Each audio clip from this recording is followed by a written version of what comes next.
OMG, Kim Chiu natulala kay Paolo Avellino dahil sa sobrang hot nito nang makita ang video ni Paolo.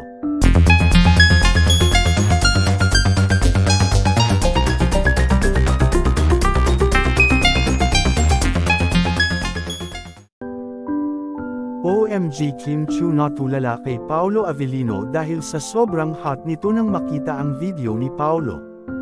Grabe! Hindi napigilan ni Kimi ang matulala kay Paolo. Sobrang hot ba naman ng kanyang partner? Makikita sa ilang clip ng video na ipinost ni Paolo Avellino. Habang magbababad sa malamig na tubig. Napatili si Kim.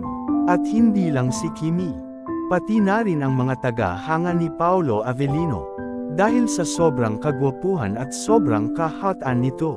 Sa kanyang latest upload na video. Marami rin ang nakamiss kay Paolo, dahil halos nakakalimutan niya ng mag-update sa mga taga-hanga niya. At huli siyang namataan at nasal ayan. Sa Instagram post ni Kimi habang sila ay nag-exercise. At nag-jogging pa kahit na masama ang panahon. Dahil parang walang hadlang sa pag-iibigan ng dalawang ito umulan man o umaaraw. Sino ba naman ang hindi matutulala sa kagwapuhan ni Paolo? Halos karamihan ay nagkakandara pa sa kanya ang mga babae, lalo na si Kim. At bagay na bagay talaga sila sa totoong buhay. Umamin na kasi kayo, Kim Pao. Talagang magbubunyi ang Kim Pao fan sa pag-amin niyong dalawa, Kim Pao forever.